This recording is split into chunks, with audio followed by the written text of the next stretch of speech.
Damos la bienvenida. Mi nombre es Luis Tarbay, soy el coordinador del comité. Bueno, para nosotros es una responsabilidad conversar, difundir, visibilizar la situación de los derechos humanos en Venezuela de la mano de las organizaciones especializadas, de los defensores de derechos humanos, de los especialistas y, por supuesto, de los familiares y las víctimas de violación de derechos humanos en Venezuela. Para eso ha sido creado este espacio. Esta semana hemos recibido la buena noticia de una cantidad importante de liberaciones de presos políticos en nuestro país.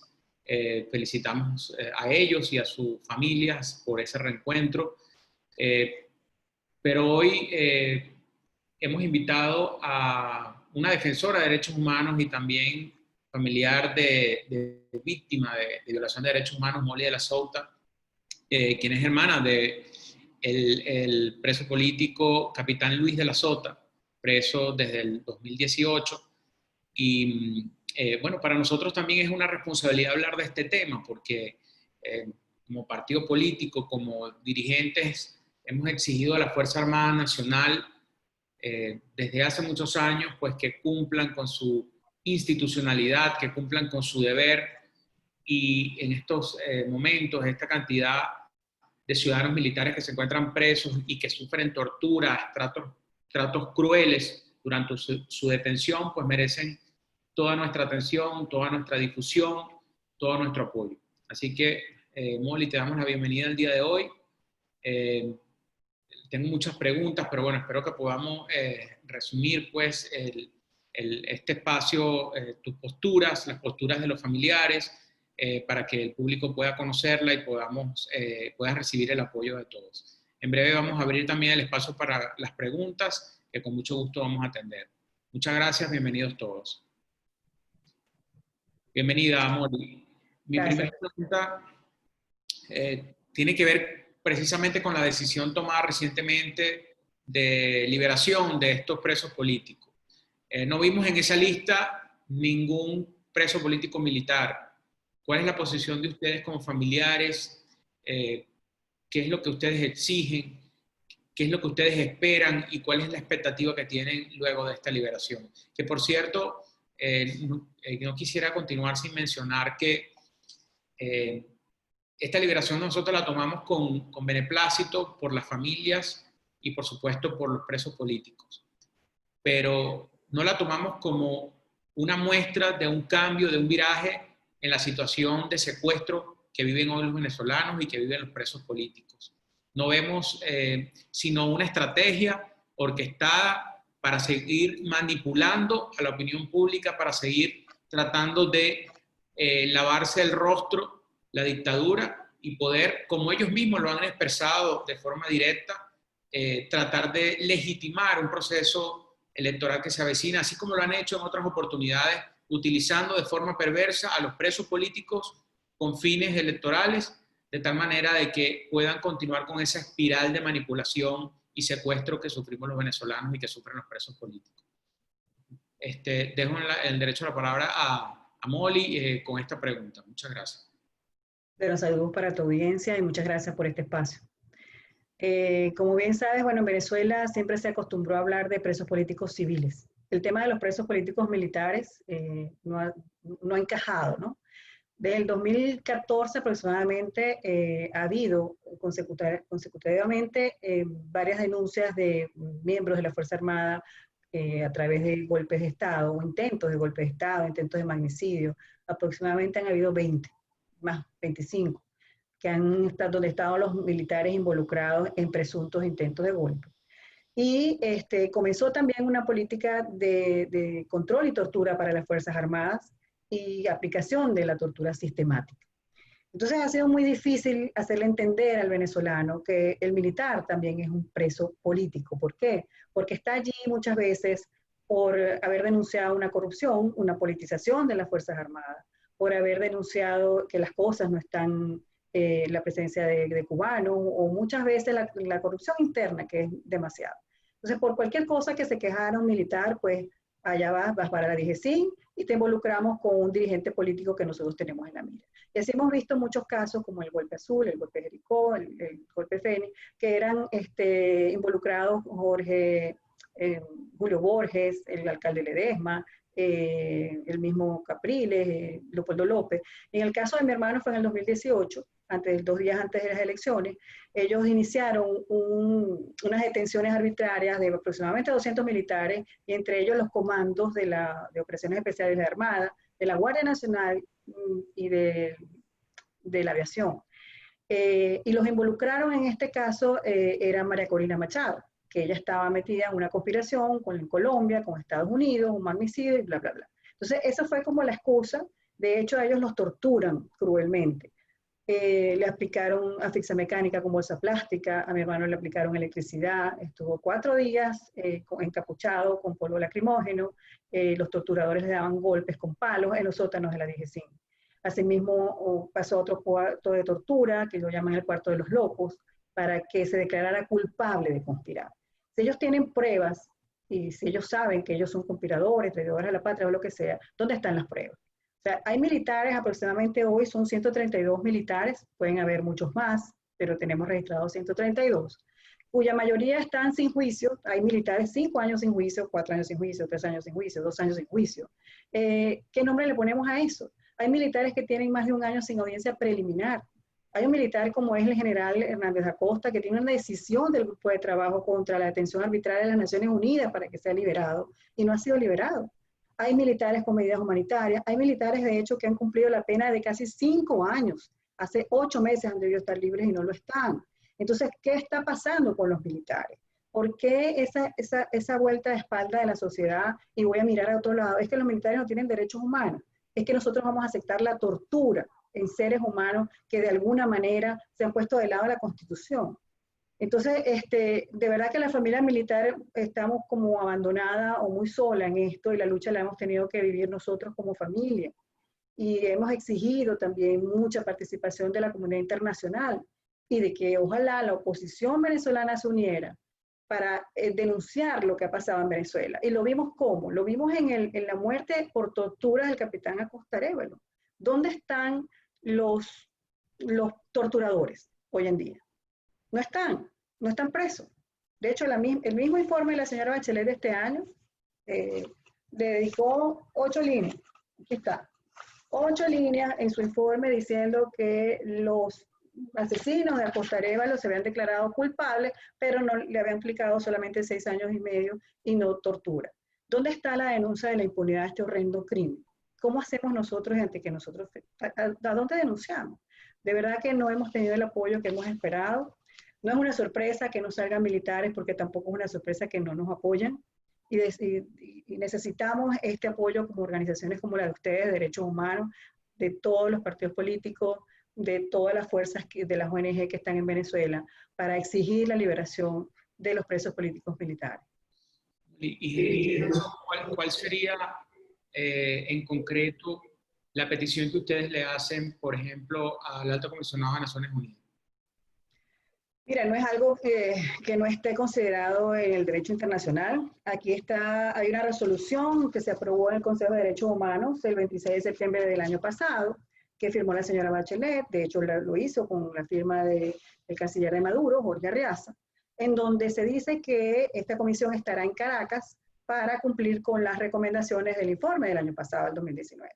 De esas 13 recomendaciones del 2019 solamente se cumplió una, que fue el establecimiento de la comisión. Asimismo, en esa resolución se dice que la comisión deberá, aunque dice que es de cooperación técnica, deberá ingresar en todos los centros de reclusión ilimitadamente.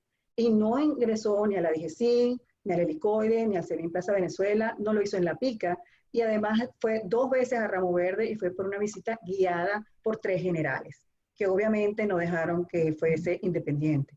Entonces, nosotros lo que estamos pidiendo es que cumplan con el mandato para lo cual ellos están allí.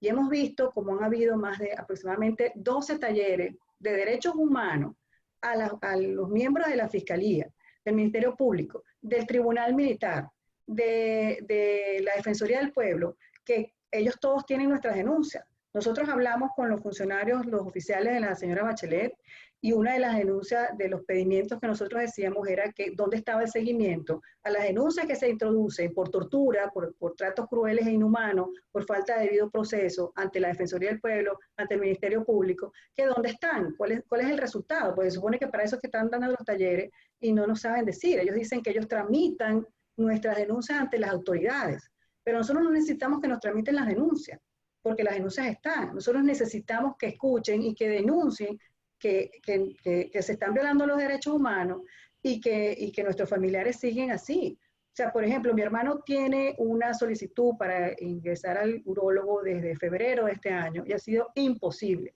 Y es un requerimiento urgente. Y así como mi hermano, hay muchos militares que están presos, que están enfermos y no se les da atención médica. Entonces, desde que está la señora Bachelet con su comisión en Caracas desde hace un año, han ocurrido los peores delitos, como es la muerte por tortura de Acosta Arévalo. Ampliaron en la DIGESIN, los sótanos de la DIGESIN, antes eran pocos, ahora son muchos más, hay 16 celdas más. Restringieron aún más algunas cosas que tenían los detenidos, como las llamadas telefónicas todos los días, pues ya eso no sucede. La atención médica, es más, estamos peor. Entonces es un llamado de atención, es decir, acompañen a nosotros los familiares. Nosotros solicitamos las exigencias como que la solicitud de medidas humanitarias para nuestros familiares en peligro de contagio del COVID, el ingreso urgente de la comisión a la DIGESIN, al SEBIN y a la Santana, el COIDE, también la liberación inmediata de todos estos militares que están sin juicio desde hace 2, 3, 4 y 5 años, la liberación inmediata de los militares que han cumplido ya el cuarto de la pena, los que no tienen una audiencia preliminar. Si la audiencia preliminar no puede ser más de, creo que son 3 meses, 90 días, ya tienen más de un año sin audiencia preliminar, los militares del 30 de abril, por cierto. Que también haya justicia para los crímenes de tortura y tratos crueles como el del capitán Acosta Arévalo y de todos nuestros familiares, porque déjame decirte que el 90% de los militares que son detenidos son cruelmente torturados. Y no estamos hablando de una tortura mental, estamos hablando de una tortura también física. O sea, los cuentos y los relatos de las torturas de verdad que son devastadores. Y bueno, lo que estamos pidiendo es eso. Además, otra cosa que quiero denunciar es que muchos militares también tienen doble nacionalidad. Y al cuerpo consular no se la permite y no se le ha permitido visitar. Entonces también hay una denuncia de el tratado de la Convención de Viena no la están cumpliendo. Entonces vemos como el régimen en todas las instancias internacionales, ellos dicen, nuestro derecho no son las sanciones que son un crimen, los derechos humanos de los venezolanos, las sanciones son la causa de la crisis económica y social que vive Venezuela. Y yo pregunto, ¿y las torturas también son causa de las sanciones? O sea, las sanciones causan la tortura de estos psicópatas. Bueno, nosotros, así como apoyamos la actuación del Alto Comisionado de Naciones Unidas para los Derechos Humanos, hoy somos críticos. Hoy somos críticos porque precisamente queremos fortalecer esa posición, queremos que se fortalezca, que se suba la voz, que su denuncia sea, que realmente se sienta un impacto de la actuación del Alto Comisionado en Venezuela en favor de las víctimas. Eso es lo que hemos venido exigiendo, porque el régimen lo que ha hecho es manipular la presencia del Alto Comisionado en Venezuela para tomarse la foto, decir que están haciendo unos cursos de derechos humanos y al final no permiten el acceso de sus funcionarios para fiscalizar la situación de los derechos humanos en los centros de detención, y la situación pues entonces continúa, de torturas, de aislamiento, de desapariciones, de ejecuciones extrajudiciales y pues la grave situación generalizada que hay en materia de derechos humanos en el país. Entonces ese es el llamado a estas instancias y por eso la importancia de seguir haciendo el trabajo que tú estás haciendo, así como lo están haciendo los familiares que se organizan, como lo están haciendo las organizaciones no gubernamentales y los defensores de derechos humanos, al documentar, al denunciar, al visibilizar, porque mucha gente lamentablemente ni está en cuenta de que esto está ocurriendo en el país. Entonces, y frente a la propaganda que hay del régimen y sus cómplices, pues estas situaciones pues terminan quedando en el olvido y lo peor es que siguen sucediendo. Y en este caso, Molly, quiero aprovechar para preguntarte también a ti como familiar y de un preso político y como activista de derechos humanos que eres politólogo también, ¿cuál es tu mensaje para la dirigencia política, para los partidos políticos en nuestro país, para la Asamblea Nacional? Mi mensaje es que tomen la bandera de los derechos humanos en vez de más que la migración forzada, pues es la violación sistemática de derechos humanos en Venezuela.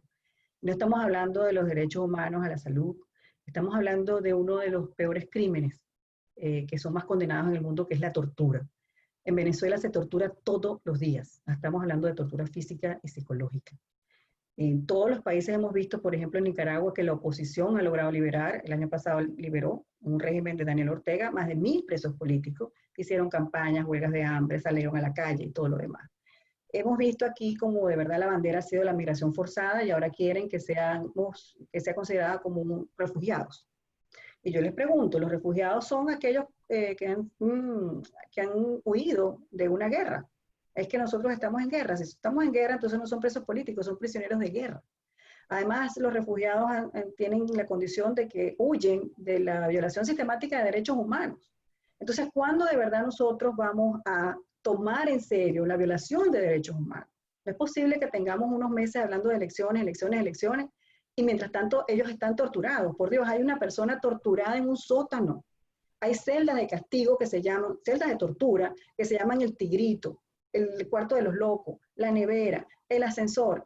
Esas cosas existen en Venezuela y están pasando hoy en día. Yo te quiero relatar el caso de una sargento mujer, es una sargento obviamente mujer, se llama Yusimar Morillo. Ella fue detenida por la DGCIN a 7 meses de embarazo. Estaba de guardia y como detuvieron a varios militares, la detuvieron a ella. La tuvieron en el piso 14 horas embarazada. La tuvieron en el piso una noche y 14 días encerrada en un cuarto. Después la mandaron para La Pica. A las 6 de la mañana de un día hace un año, la agarraron, la sacaron de la celda, la metieron en un hospital público y le practicaron una cesárea y ella no sabía ni siquiera qué estaban haciendo. Ella no pudo ni siquiera amamantar a su bebé. O sea, al día siguiente la devolvieron a La Pica después de una cesárea, le quitaron a la niña. Esas cosas están pasando en Venezuela. Yo sé que es muy importante que se diga la migración, los refugiados y todo lo demás, pero yo he visto eventos internacionales para los refugiados. En el caso del 26 de mayo lo vimos en la Unión Europea, que hacían falta 2.550 millones para los refugiados. Pero es que la tortura no genera esos recursos. O sea, ¿por qué no nos abocamos de verdad a denunciar la tortura todos los días si tenemos torturados allí en un campo de concentración como son los sótanos de la DGCIN, como es el Ramo Verde, que también hay un Tigrito, una celda de tortura, o como también está en el Helicoide, en Plaza Venezuela, en la tumba? O sea, yo lo que quiero es hacerles llegar un mensaje de que, por favor, la oposición en Venezuela democrática, ningún demócrata en el mundo puede aceptar la tortura, porque además que es el crimen más condenado en el derecho internacional, todos los países condenan la tortura. Entonces tú puedes decir, bueno, mira, no hay en un país no hay educación o no hay salud porque hay corrupción y utilización de la distribución esta de la riqueza.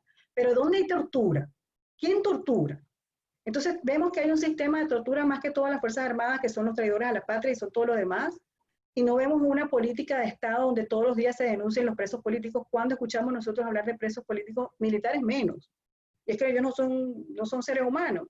Es que saben lo que es mantener guindado 8 días a una persona en un árbol, que le tiren ácido, como fue con Acosta Arévalo, que le partieron 15 costillas. Por Dios, o sea, eso es repugnante, diría yo. Entonces, esas son las cosas que debemos unirnos para exigir justicia. O sea, a mí me sorprendió muchísimo ver hasta la reacción de la comisionada Michelle Bachelet. Estuvo prácticamente, no sé, 3 semanas hablando del racismo en Estados Unidos y todo lo demás por el crimen de George Floyd. ¿Y qué pasó con el crimen de Acosta Arévalo a tortura, que se murió en un tribunal? O sea, ¿y qué pasó con los que estaban con él? Porque habían 3, creo que eran 3 militares y 2 del 6CPC, que también estaban visiblemente torturados. ¿Dónde está esa investigación? ¿Dónde están los culpables realmente de la tortura? En Venezuela hay una ley de la tortura que habla de la línea de mando. ¿Dónde está el jefe de esos muchachos que metieron presos, que no fue por tortura y que Tarek William Saab dijo que eran los asesinos? Mira, tú ves el informe de la señora Bachelet en el 2020 y no habla de eso. Habla muy bien del Ministerio Público, habla que a pesar de todas las limitaciones, pues ellos lograron no sé cuánto por la tortura. ¿Qué pasó con ese crimen tan horrendo? Entonces, unámonos todos para defender y exigir la libertad de los presos políticos que están allí. ¿Por qué? Porque protestaron, porque se quejaron, porque dijeron, o sea, y entonces después que lo hicieron están encerrados, ¿y quién aboga por ellos? No se exige la libertad. Y yo te voy a decir una cosa, yo sé que uno se alegra de las personas que liberaron. Sí, que felicitaciones, pero ya va, aquí hay otra parte. ¿Dónde están los culpables de que esas personas hayan estado presas y hayan perdido 2, 3 y 4 años de vida, de su vida? En el caso del doctor Marulanda no puede ni siquiera ejercer como médico porque le partieron las muñecas. O sea, ahí están sordos. El Wilmer Aguado, que también es médico, ¿cómo quedó? Con trafas humanas. ¿Dónde están los culpables y los responsables de las torturas que les infligieron a esos presos políticos? Son 110, pero solamente 50 estaban presos. Y de esos 50 hay relatos espantosos. Entonces, vamos a mirar a ver y vamos a exigir a buscar los culpables y los responsables de eso. Cuando la alta comisionada llega y dice, felicita al gobierno porque no sé qué, liberó, por favor, que estás felicitando, no estás escuchando las denuncias de ellos. Claramente, nosotros como sociedad, yo creo que tus palabras las escucho como un llamado a la reflexión para, no solamente para los funcionarios de Naciones Unidas o de la Organización de Estados Americanos encargados de velar por el tema específico de los derechos civiles y políticos, sino también la sociedad en su conjunto, nosotros como venezolanos. O sea, y sé que hay muchos que estamos haciendo lo posible en favor de los presos políticos, pero esto tiene que ser masivo, esto tiene que ser generalizado. El rechazo, la condena y la construcción de la justicia, que a lo mejor no la vamos a ver en lo inmediato, pero el país que vamos a construir en un futuro, si queremos verdaderamente una Venezuela garantista de los derechos humanos y que no se vuelvan a repetir estas violaciones, pues tiene que construirse sobre la base de la justicia. Pero bueno, insisto que para eso es indispensable el trabajo de denuncia y de documentación que se está haciendo hoy y que por lo cual yo en lo personal estoy muy agradecido contigo y con los defensores de derechos humanos y con los familiares que están todos los días haciendo este rol, porque al final estás defendiendo a tu hermano, pero estás defendiendo los derechos humanos de todos como sociedad. Y ahí es donde está también la reflexión que nos debe llevar a todos como sociedad a apoyar al defensor de derechos humanos, que para eso es este espacio. Y Molly, disculpa que te haga una pregunta más en lo personal, pero yo creo que es importante aprovechar estos espacios, si estás de acuerdo, en compartir también el cómo te sientes por la situación de tu hermano, por el riesgo que corre.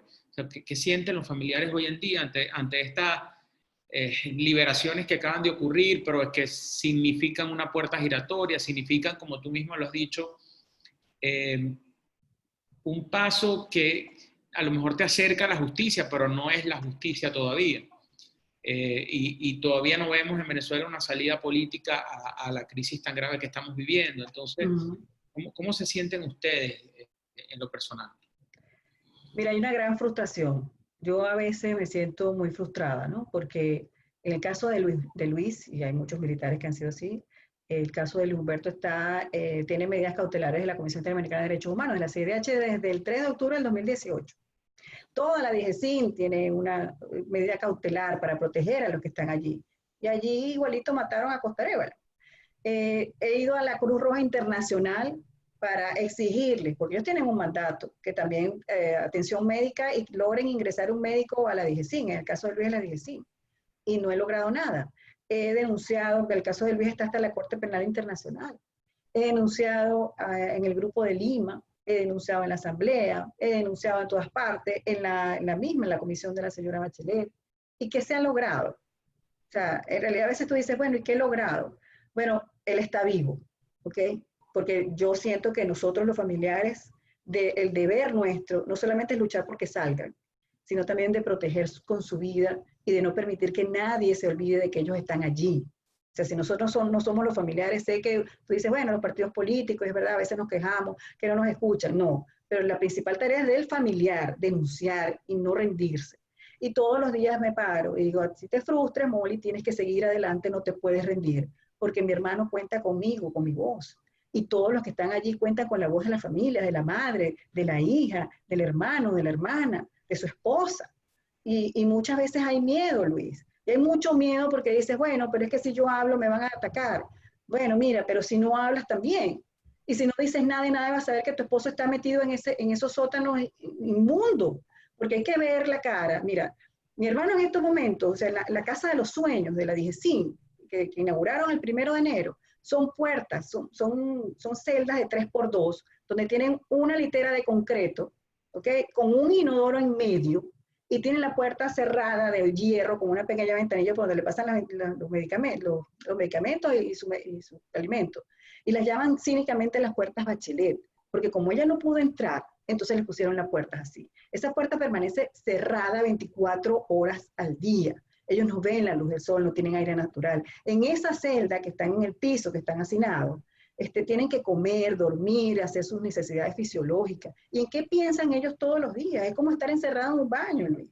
Enciérrate en un baño sin ducha y quédate allí, no sé, un día. Entonces sentirás lo mismo que puede sentir un militar que está metido allí. Y no solamente militares, también hay civiles, hay mujeres allí metidas en ese sótano. Entonces, mientras haya gente en el sótano, nuestra lucha, así salgan los demás, debe ser esa, tienen que salir todos. Yo veo aquí, bueno, salieron 110. No, entonces, ¿cuántos faltan? ¿Cuántos son 110 en realidad?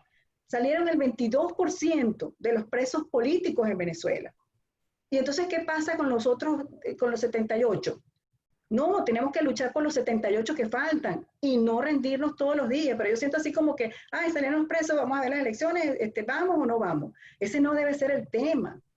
Dios mío, tenemos una sociedad tan ciega que yo vi también cómo fue la campaña de DirecTV y la campaña de los presos políticos. Una cosa que tú dices, bueno, vale más una campaña de DirecTV que de derechos humanos. Es que no puede ser.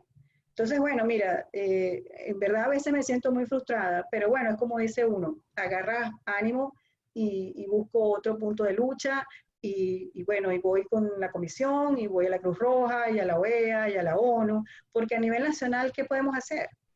No hay mucho que hacer. Un mensaje final, Molly, para la audiencia.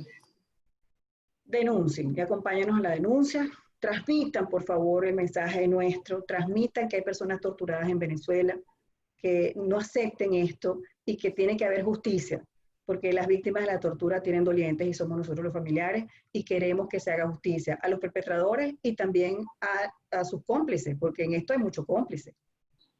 Gracias, Molly. Bueno, gracias a ti, de verdad, muchísimas gracias. Nuestro mensaje de solidaridad contigo, con todos los familiares y nuestro llamado de atención a todos los que nos escuchan, a difundir, a reclamar, a denunciar, a continuar sumándonos en esta causa de los derechos humanos que nos une a todos los venezolanos independientemente de nuestras posiciones políticas.